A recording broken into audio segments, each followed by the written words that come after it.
Hi, everyone, and thanks for joining us today at Wisconsin Executive Forums for our expert insights. I'm Jim Neidhart, an REF partner in New Jersey in the United States. So, over the past few months, we've explored many ideas around the importance of culture, shifting to remote workforces, top talent resigning as they rethink their lifestyles and their careers, and how do all of these changes impact innovation? In today's Expert Insight, we're joined by David Friedman, who will help us to move beyond the theoretical and into action.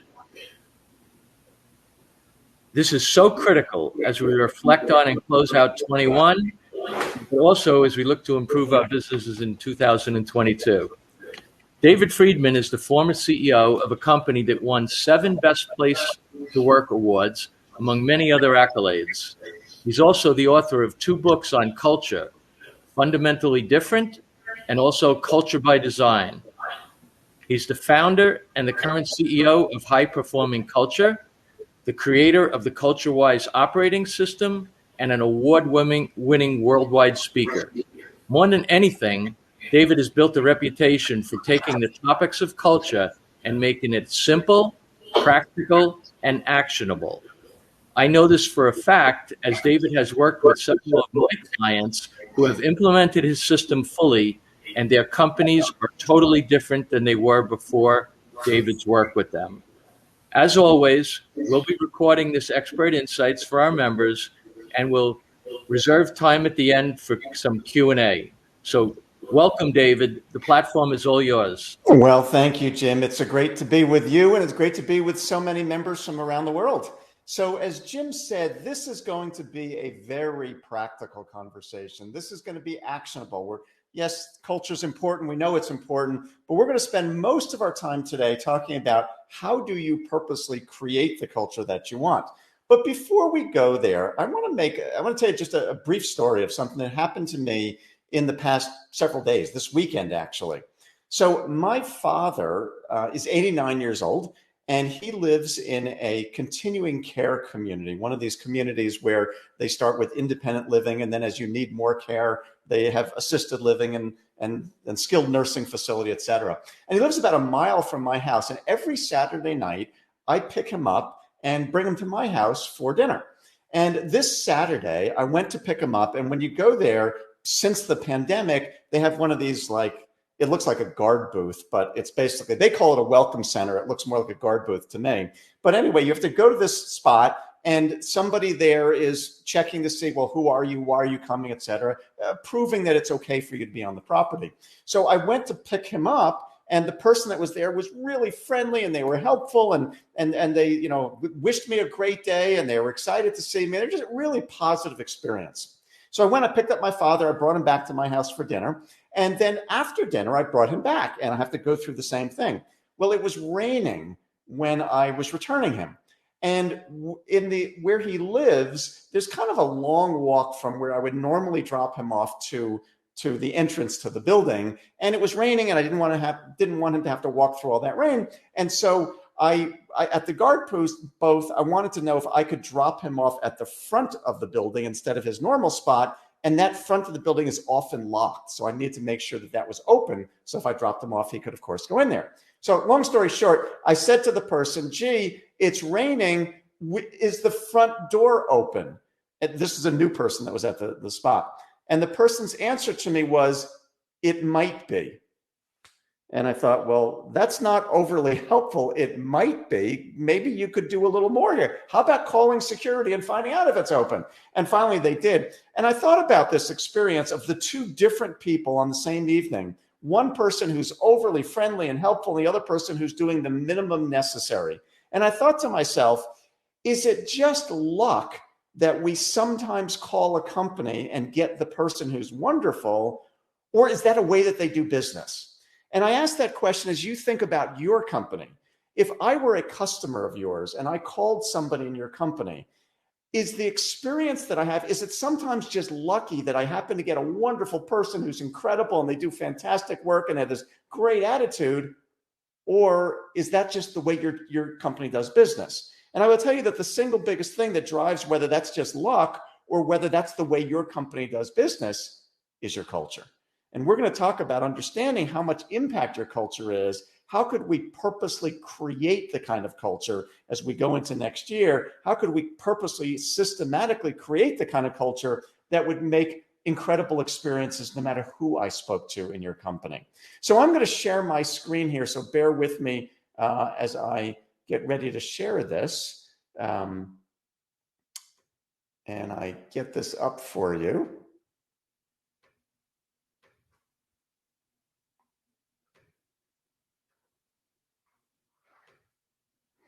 So we're going to be talking about how to leverage your culture as a strategy for growth in 2022. So everybody has seen this quote, I'm sure, at some point. Peter Drucker, the famous management guru, said years ago that culture eats strategy for breakfast. I've actually heard him say lunch also. I don't know which meal he was talking about, but what he was really saying in this quote is that no matter how brilliant your strategy is, no matter how great your products and services are, you're only going so far as your culture will take you. One of my other favorite authors, Patrick Lencioni, many of you have probably read some of his books.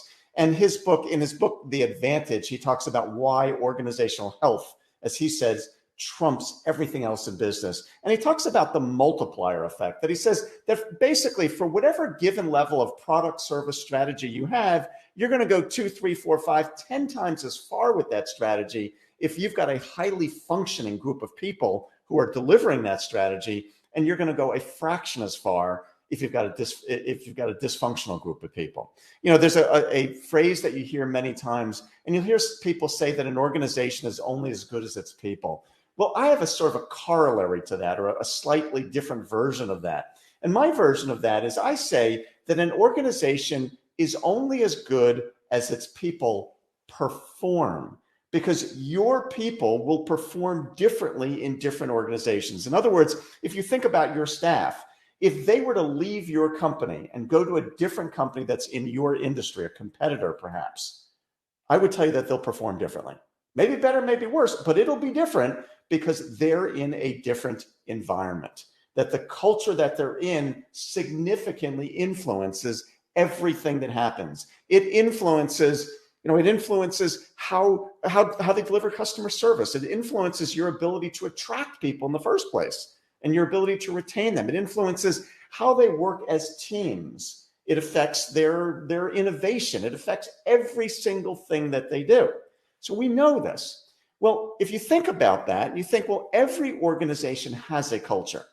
You put human beings together, whether it's your executive forum group, whether it's your company, whether it's a sports team, a classroom, that in every group of people, there's a culture. None of you doesn't have a culture. Whether it's what you want it to be or not, it's a different question, but you can't not have a culture. We all have one.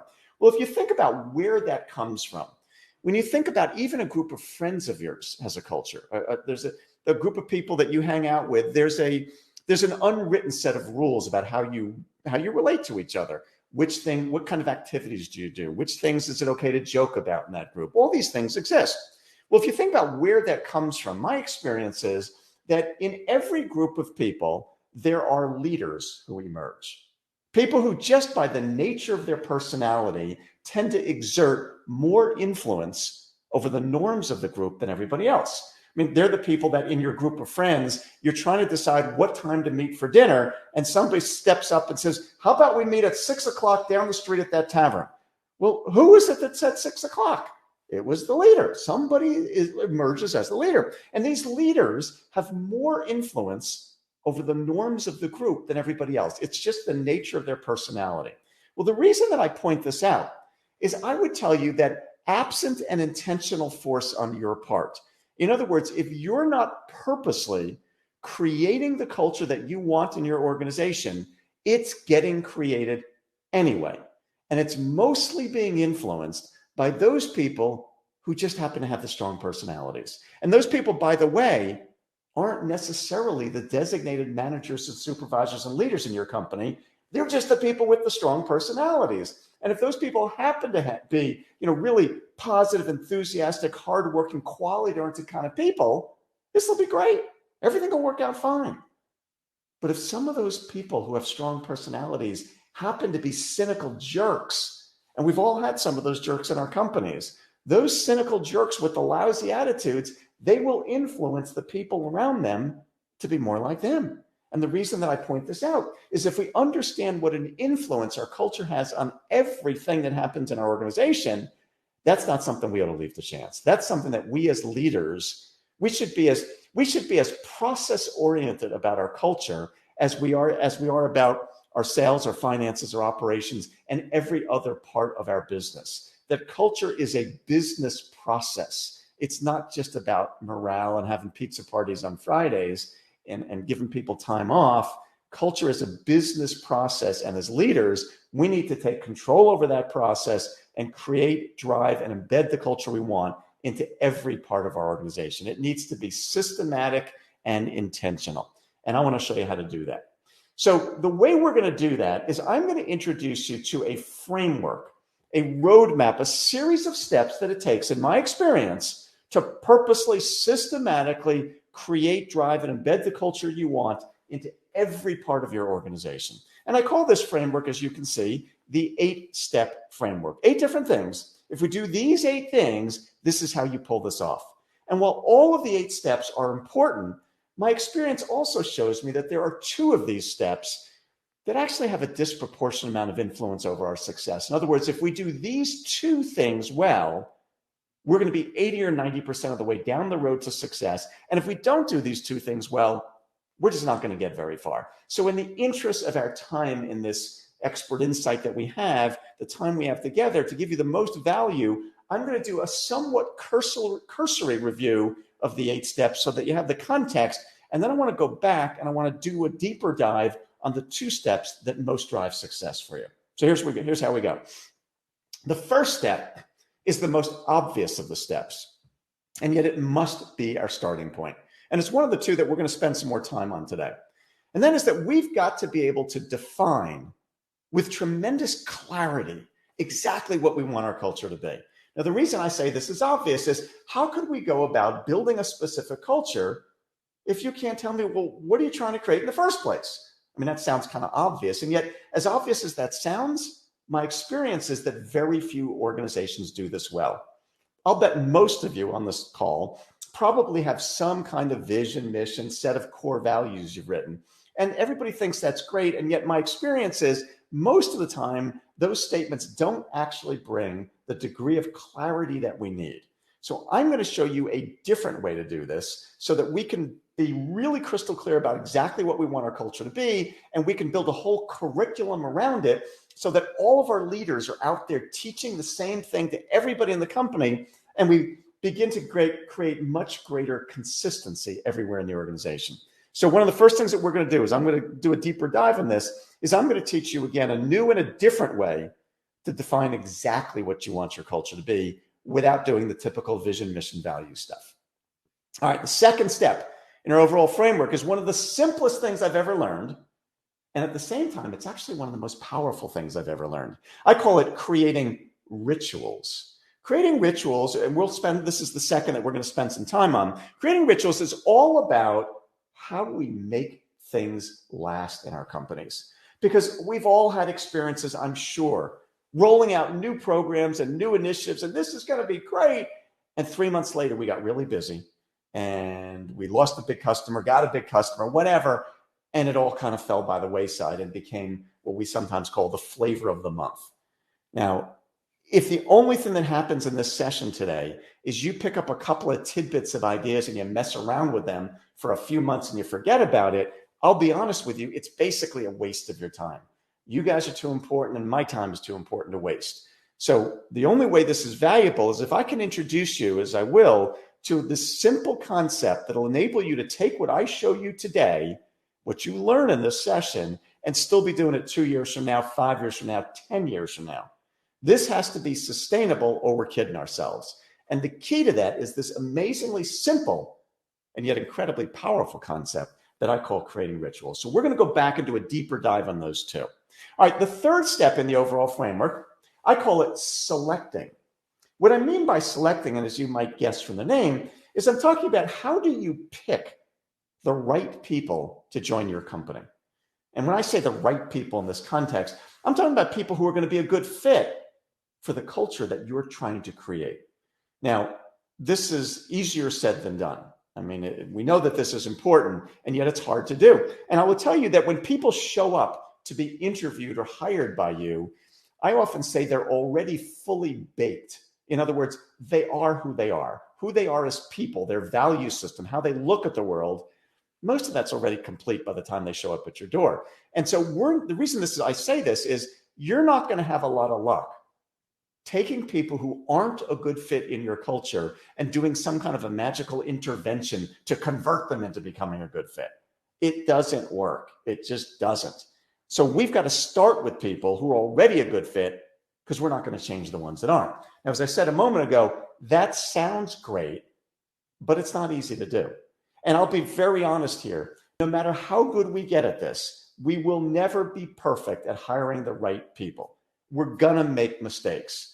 But I would tell you that there's a big difference between the mistake that we make being, I interviewed this woman and I thought she looked great. I thought she had everything we needed.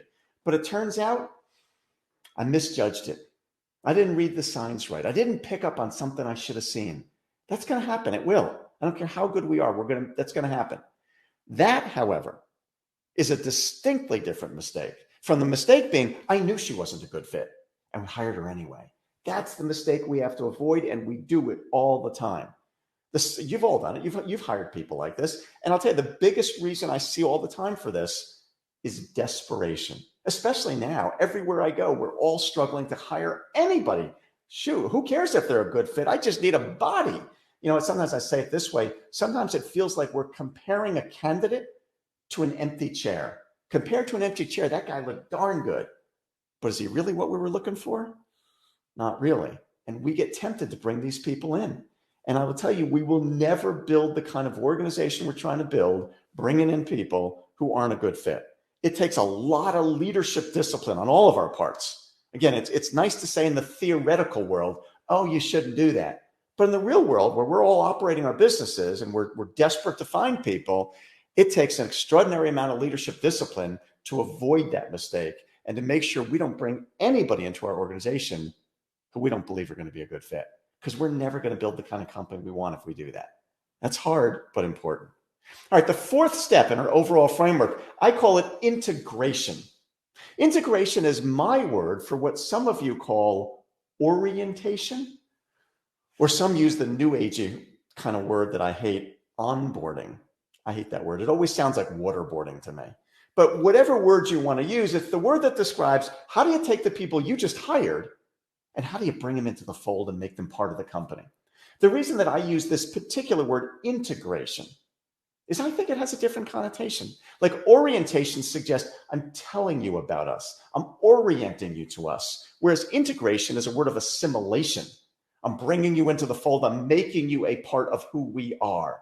But whatever words you want to use, it doesn't matter. The point is, how you do that process has an enormous influence over your culture. Huge. I often say that if I came to work in any of your companies, I would tell you that the first week that I'm in your company is just about the most important week in my whole career. I mean, this is where I'm figuring out what's the deal around here. How do things really happen? You know, these are my first impressions, and those first impressions are lasting. It's amazing to me how few companies do this well. We spend so much time, effort, and resources in recruiting to get those good people I was just talking about. And then so often we basically throw them to the wolves and say, good luck. Let me know if you have any questions. And we wonder why it didn't work out. If we spent a fraction of the resources that we spent in hiring, and we put those back into orchestrating every aspect of a new person's experience, it would have an enormous influence over our culture. Huge opportunity overlooked by most.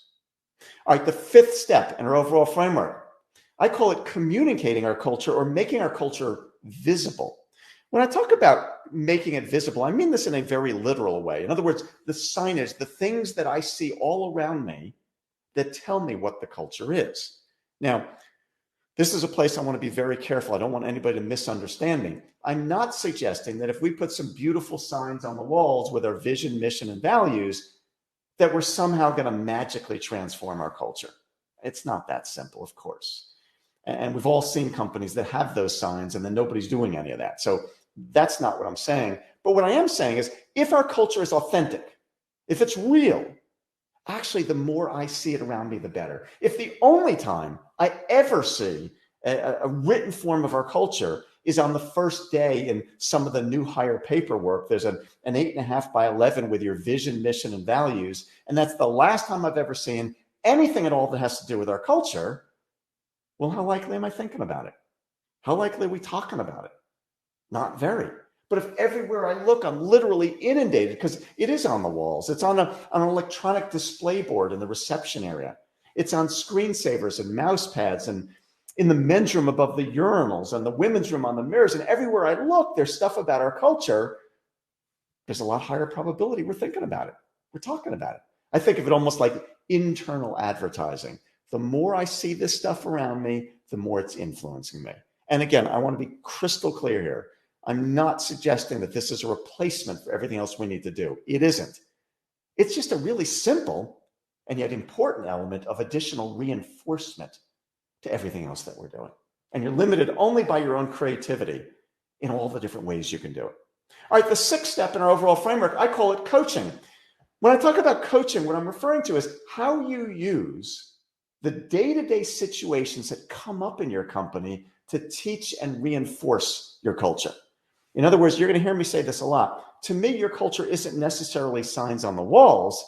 It's what your people are doing every day, the way they're actually operating. And every day, you and the other leaders in your organization have opportunities to give people feedback. A customer issue comes up, a vendor issue, an issue between two employees. And they're coming to you to say, what do you think I ought to do? Well, every time in that coaching session, every time you use the specific language and vocabulary of your culture in that coaching, you're pulling it off the wall and you're making it real and relevant for them. Let me give you a really simple example. My company's culture is defined, and you'll learn more about this shortly, but my company's culture is defined in terms of a very specific set of behaviors that we teach. One of them that I'm really passionate about, I call it honor commitments. Do what you say you're going to do when you say you're going to do it. Pretty darn important. So let's suppose that you were in my company and we had some situation in which we had failed to do what we promised to do for one of our clients. And I come to you and I say, hey, just like it says right here on the wall, honoring commitments is one of the most important fundamentals in our company. So let's talk about what do we need to do for this client, this customer of ours, to make sure we've honored every single commitment we made to them. Oh, now I see what you're talking about. See, I could teach the same thing and it could still be an okay lesson, but if I never use the language of honor commitments, I missed a golden opportunity to connect the dots, to have you appreciate that stuff we told you on the first day and the stuff that's on our walls and the stuff that's on our website, that's not just signage. That's how we do things in our company. Every chance, again, that you get to weave that language into the teaching that you're doing, you're making the stuff real and relevant and meaningful for people. Lots of opportunity. So the seventh step in our overall framework is leading by example. It's something I'm sure everybody on this call knows, that what you do tells people far more than anything else about what's really important. We could talk about this stuff forever, but at the end of the day, what you and the other leaders in your organization do will tell people more than anything about what the culture really is. The eighth and last step in the overall framework, then I'll go back and do a deeper dive on the two things that I said will drive success the most. The eighth step is all about how we create accountability for our culture. In other words, how are we showing ourselves, our people, the world, that we're not kidding, we're actually serious about this? Because if there's no accountability for it, it's just a hope. A lot of different ways we can do that. For example, elements of your culture should be built into your performance review system. If I was sitting with my manager and I'm going through a performance review and nowhere in the conversation is there any discussion about our culture, well, what conclusion would I come to other than it's not important? Or here's another example of accountability. This is something I do in my company, that my company's culture, I mentioned, is defined in terms of a very specific set of behaviors that we teach and practice. We do an annual survey where we write a description for each of our behaviors, and then we ask people, in your observation of working with us on each one of these specific behaviors, do we almost always, usually, sometimes, seldom, or never do this? And every year we survey all of our customers, all of our vendors and suppliers, and all of our own employees. And we convert the almost always, usually, sometimes, seldom, or never to a 5, 4, 3, 2, 1 scale. And we can now actually put a number on how well we live to our culture in the eyes of those who interact with us. But ultimately, I'll tell you, the biggest element of showing accountability is your willingness to let go of somebody who is not a good fit. Virtually every company I've ever worked with has at least one person, I'm sure you all have, who is a pain in the neck. They're opposite of everything you say is important. You keep talking about them in your management meetings over and over again, and they're still here. My experience is a large percentage of them tend to be salespeople. So they're not all, but a large number of them. The classic salesperson who's a pain in the neck, again, opposite of everything we say is important, but man, they bring in a lot of business, or they have some of our most important customer relationships, and we're reluctant to let go of them. And when we don't let go of those people, we're basically sending a loud, clear message to the whole organization, aren't we? We're telling people, folks, I want you to understand our culture is really important. Unless you produce enough business, is what we're basically saying. I sometimes say it this way. Sometimes the best way for me to really know the culture of your organization is to look at the behavior that you tolerate. Think about the people that you've allowed to stick around. You're basically telling your company that's okay. My experience is whenever I'm working with CEO groups and I ask them, how many of you have ever fired one of those people? Almost everybody has at some point in their career. And I ask them, what did everybody else say when you did? And practically in unison, they say, I should have done this a long time ago. Thank you for finally doing this. And that's the clearest you'll ever be that we're not kidding. We're actually serious about this. So this is the big picture. So now that we've got the big picture, let's go back and do a deeper dive on the two things that I said really drive success the most. And the first of those is how we define exactly what we want our culture to be. Now, to do that, I want to introduce you. This is sort of my funny slide of how many companies try to define their culture. Is they do somewhat of I'll call it a silly exercise that looks like this. So we're not going to do that. We're going to do this in a more substantive way.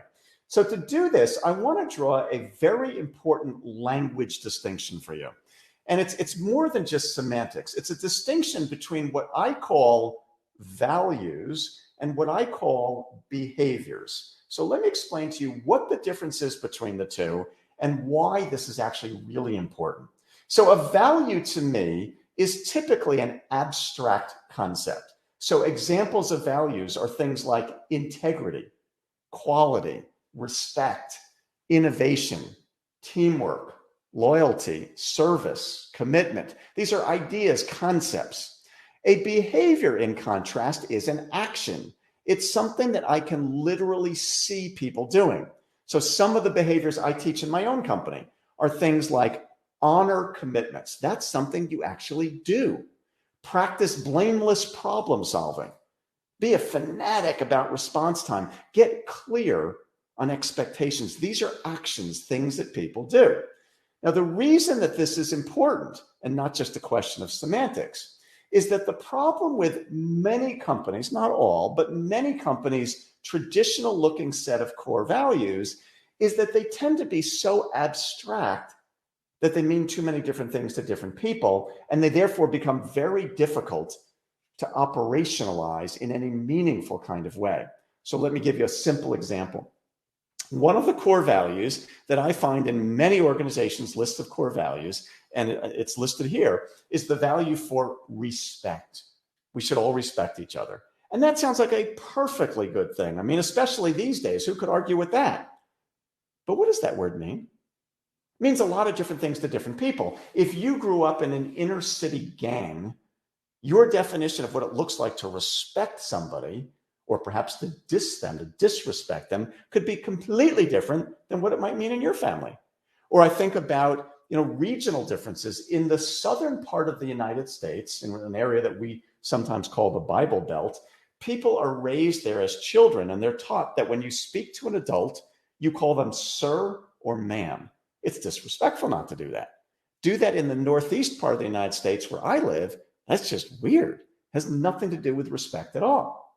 In some parts of the world, if I look you straight in the eye when I speak to you, that's called being respectful. In other parts of the world, that's very disrespectful. Depends on where we are. So to simply say one of our core values is respect sounds great, but I don't know that it's all that useful because it means too many different things to different people. Behaviors, again, are much easier to teach and coach and guide and give people feedback about. It is extraordinarily difficult to coach somebody about their values. That's hard to do. But I could coach them all day long about the behaviors that I see them doing because they're action oriented. This is what I see them doing, and this is what I want to see differently.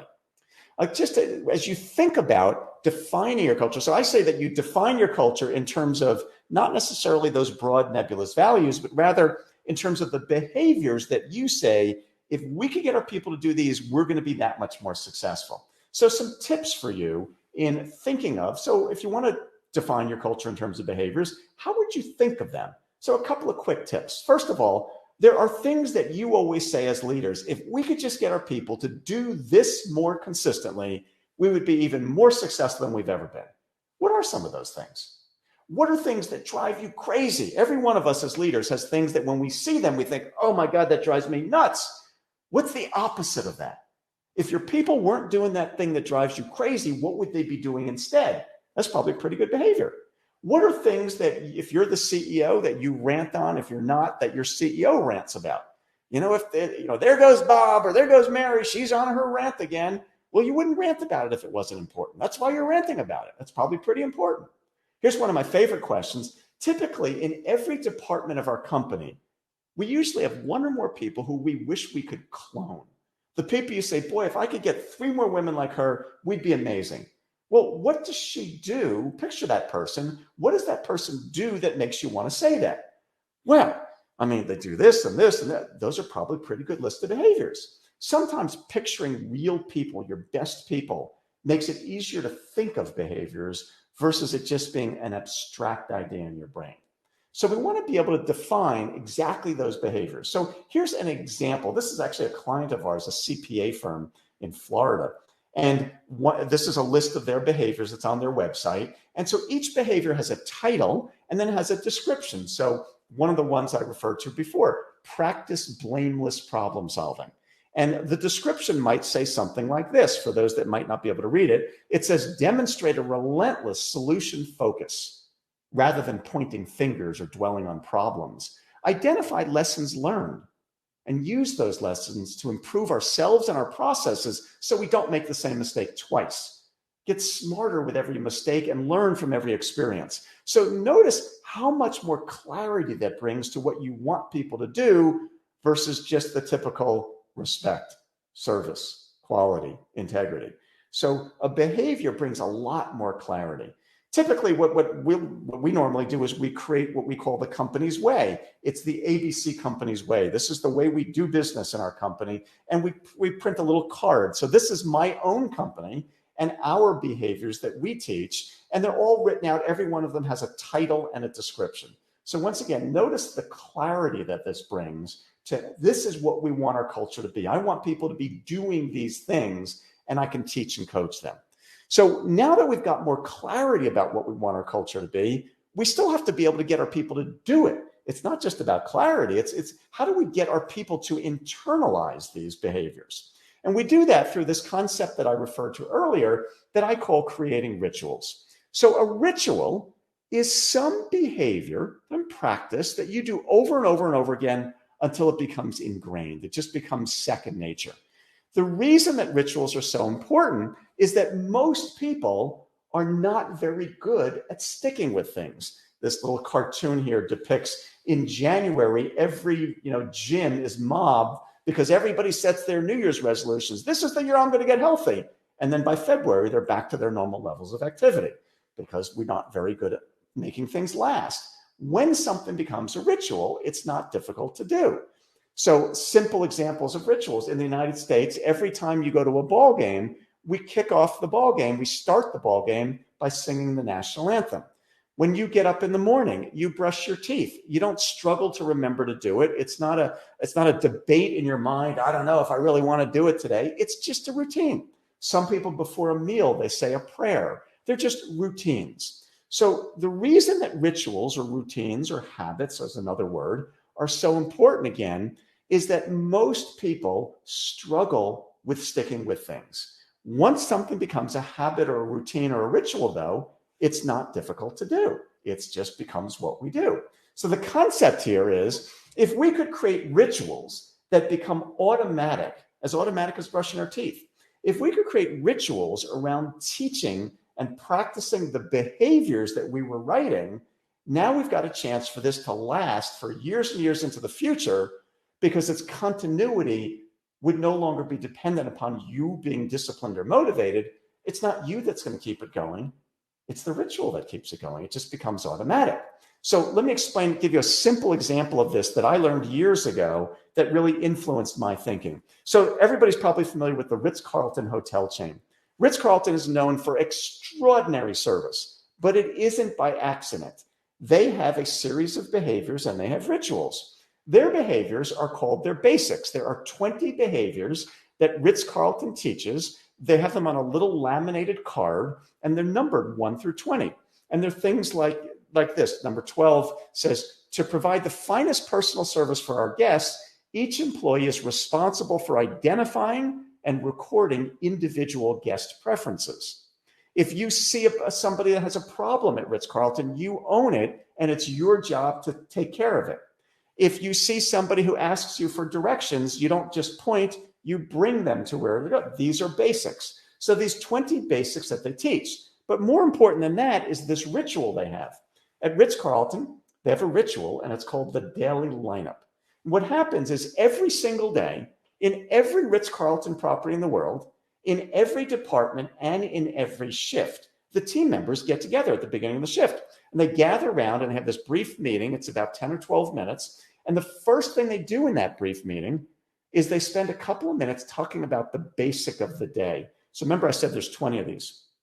If this were a Ritz-Carlton property where I am today, and we happen to be on day number 1, all day long in every department and every shift, the team members would be getting together at the beginning of the shift. They'd gather around and they'd kick off their meeting talking about basic number 1. Tomorrow, all through the property, everybody gets together and they talk about basic number 2. And the day after that, 3 and 4 and 5 and so on. At the end of 20 days, they go back to the beginning and they do it over and over and over and over again every day of their entire career. So think about this. And by the way, if today's day number 11, it's day number 11 in every Ritz-Carlton property in the world today. They've got roughly 40,000 employees on 5 continents and 35 or 40 different countries. And today, every single one of their 40,000 employees is in a daily lineup, and every one of them is talking about the same basic. That's the real concept. I learned about that many years ago, and I took those ideas and created a very similar thing.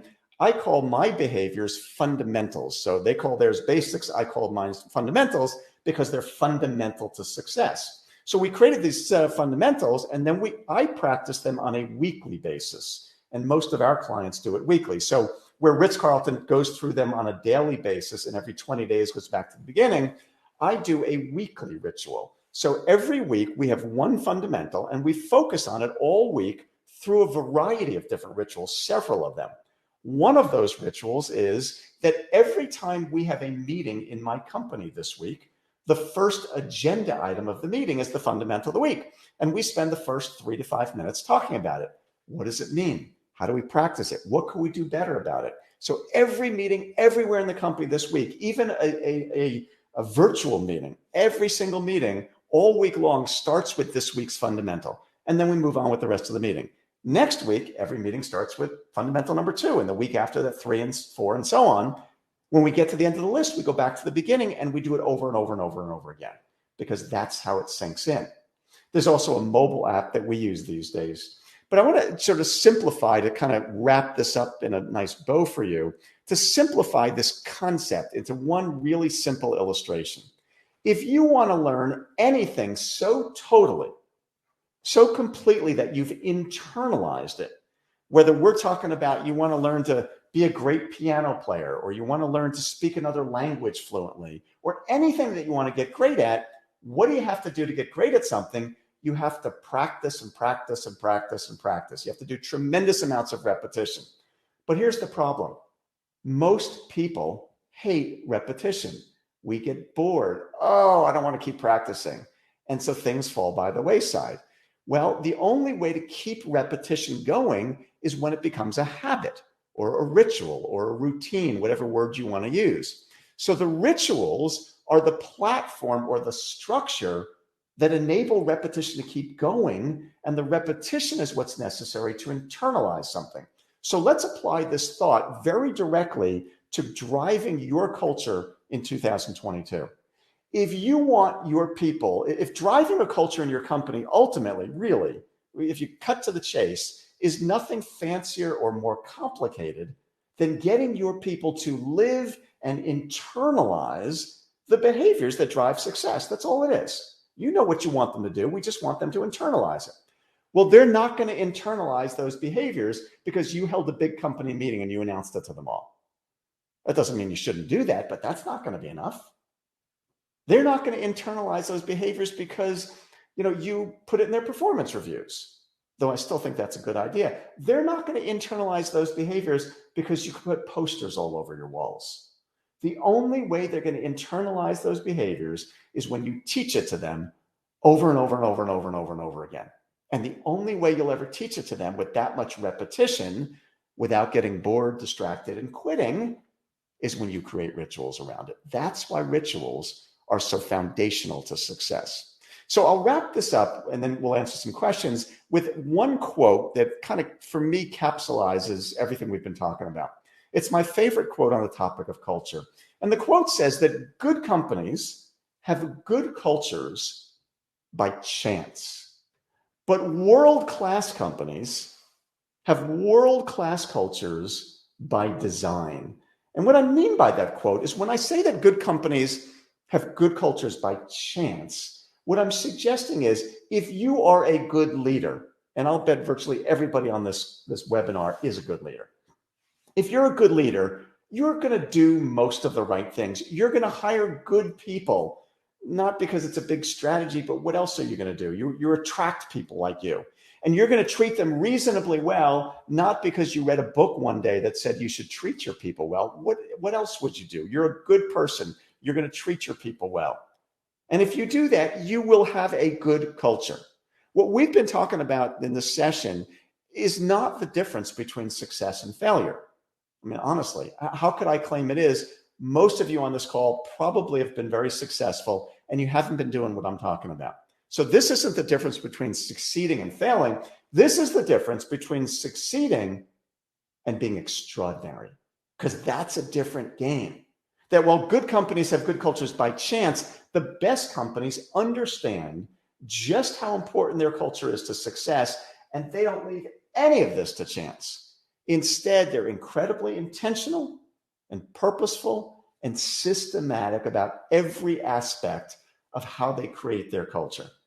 And the key to that is define exactly the culture that you want to have through behaviors, and then create rituals to practice them over and over and over and over and over and over again. And that's the simplest way to do it.